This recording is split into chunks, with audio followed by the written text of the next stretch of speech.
Okay, so good morning, afternoon actually. I've had a very long morning. I thought my daughter was in an earthquake in Bali this morning, but she's actually on an island about 1,000 miles away, so all is well. So what we're going to discuss today is we're going to move on. We've discussed how functions that used to be within the family are now a matter of institutional, legal, political responsibility. We've discussed that that has shaped our systems. We've discussed that intersectionality is the kind of name that we're going to use for the way that those systems have evolved.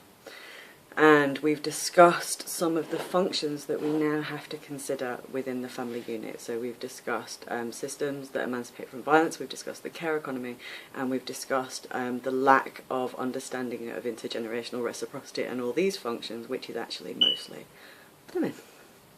And the lack of understanding of these functions at an elite level. So, what I want to discuss now, is how that shapes the actual, tangible structure of institutions and functions, and the ones that we can't get rid of and the ones that politicians don't like. So we're going to start with the social work function, which is the site of political responsibility for these things.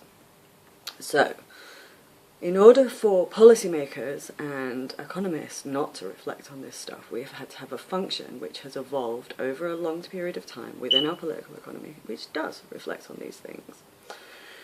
And to understand this, what you have to understand is that in 1945, a lot of new institutions were established, the institutions of the welfare state. So these were major changes. We had a housing system and a cash transfer system and an NHS, and then within local authorities, what we kind of created was, it's difficult to describe a local authority because it's not an institution with set parameters. It's a collection of legal responsibilities that have evolved that nobody quite knows what to do with, that have usually evolved from the ground up. Local authorities are intrinsically connected to their local area. They're connected to democracy. So it's a balance of tensions that exist, and many of the things that local authorities do, they are not decided by policymakers. That's about local authorities having to meet legal responsibilities, to meet political tensions, and to meet needs that have been set out. And then they are constantly in a tension with central government, who don't see that this is important at all, because we have a belief system, which we're going to go on in the next playlist, which can't even see these. Now, Friedrich Hayek knew and said quite clearly in fact repeatedly, that this would happen, that you have to have this place where legal responsibilities and systems evolve. And what he was describing was, he called it the rule of law, and he wasn't discussing legislation, he was talking the systems and laws which allow us to obey no man, only the law. And this is understanding which has developed in safeguarding and within social work, which is why actually when you describe to, a Hayek person who's into Friedrich Hayek, the actual functions of social work, they're actually shocked, because this is literally the actual manifestation of what he was describing. So all of a sudden you've got health, you've got education, you've got housing, and all these systems are joining around families who we've never seen. Citizenship has changed. This is an enfranchised population where the baseline rule of law, what we have agreed in 1945 is that no longer will we do what we did before pre-1945, where we had a mediating liberal class who were cruel and disgusting to poor people under the guise of helping them. We now had legal rights and responsibilities which have grown. So within local authorities, social work evolved as a function, and you can see that it kind of evolved from, the do-gooding charity work of the pre-war age to, there's always been some form of social work, but the first time that it was developed, the first time that it started to evolve as a legal responsibility with reflection on power was this, the post-war settlement. And what's happened is, while that has grown from the ground up, I don't think anybody can miss the war on social work that's defined neoliberalism. So, I'm going to go through some of what the social work function does, because you don't get a magic ball. You're not given, you haven't suddenly got a magic bunch of tricks to assess whether child abuse has happened. And actually, most of your function is nothing to do with assessing the family, it's to do with institutions. So, social work is the bottom line of political responsibility for the care economy. So there should be nothing in that bottom line. One of the things that's come through Twitter is that policymaking and media cultures are not even aware of that bottom line anymore. In order for it to be a site of political responsibility for the care economy, people at all levels have to be aware of the same bottom line. And social work, in order to be a correctly functioning site of political responsibility for the care economy, while it might reflect on the things that economists and policymakers don't want to discuss, the bottom line that we are aware of should not be different. It currently is. Policymakers don't have any clue about this bottom line, which is basically had emerged when Ed Balls threw social workers under a bus after Baby P. And this is how long this crisis has been going on. So, primarily, social work is an administrative function. And your job is, because what you are in actual fact is a person in a local authority whose job is to make sure that all these other institutions around this family are working together. So your job is to fill in the forms and to write the reports and to do the assessments and to provide the evidence and to maintain a constant central assessment that everybody is working from, to make sure that everybody is communicating with each other, to make sure that if anybody picks up that file, anything they need to know, they can get quickly. And also, you are managing this administrative function as this is a record of a child's life. And I know because I have sat in that room where you read your files and you go this. So what you're also maintaining throughout this time is a record that this child is going to read of every interaction that was ever happened regarding them. At some point, they are going to sit in a room and they are going to be allowed to read it. So a social worker is doing that. So it is basically primarily an admin function, and one of the reasons that I am such a fucking terrible social worker, and I am a truly awful social worker. I am an excellent, my assessment skills are brilliant, I can do 1,000,001 things, but my administration is terrible. And this is not me saying social work should not be an administrative function. Social work is an administrative function. And if you read Eileen Munro's report on the social work function, or if you read the Macpherson inquiry,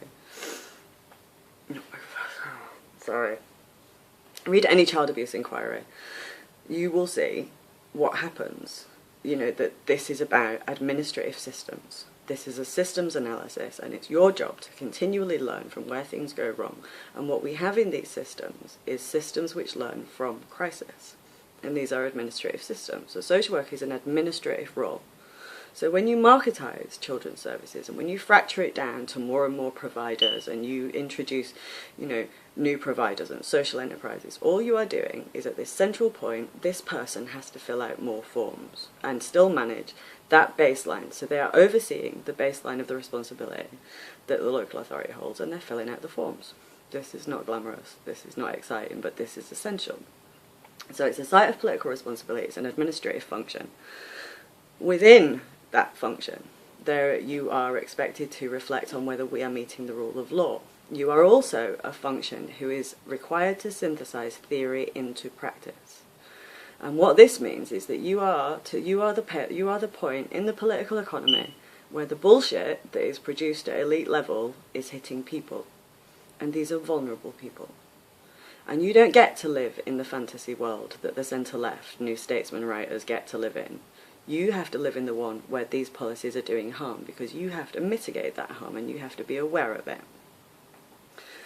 The other thing that social workers are there to do is to uphold parental responsibility on behalf of the state, because the state now does have responsibilities. Now, the parental responsibility that the state holds for looked after children is no different to the parental responsibility that parents hold. The only difference is that the state is allowed to keep those children at the bottom of the pile and out of sight and out of mind and pretend it doesn't know, and parents are not allowed to do that. So, as a looked after child, it's a very similar process working in that system and upholding parental responsibility. It's very much like the process of having your own child and learning about your parents, except you are learning about a system. And ultimately, this is what the social work function is. You are expected to develop a systems analysis. You are paid 20 odd grand a year, 25 grand a year, and you are the function on the ground that is supposed to build a systems analysis, which you do. And you do because the stakes are really, really high. And they do because you know that mistakes that the state makes here last 2-3 generations. And you take this seriously because you know that if you fuck up here, this is a child who is going to be living in somewhere where they are going to get hurt, and that is on you. And you know that the decisions that you make will come back forever, not just to you, but for those children.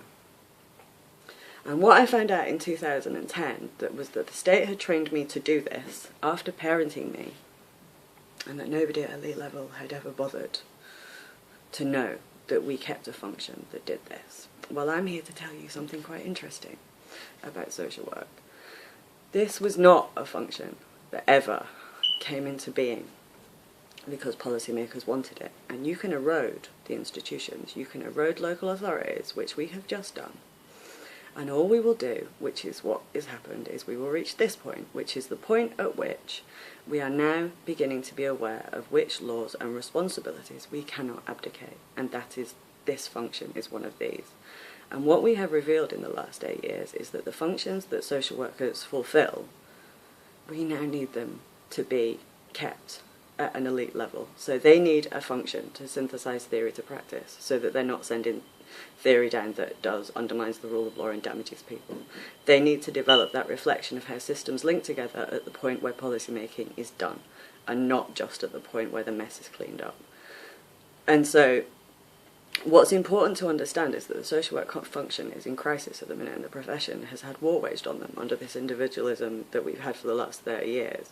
But now that is the intersectional analysis that we're going to need as crises grow, and that's going to become apparent in the next kind of 3-4 years or so.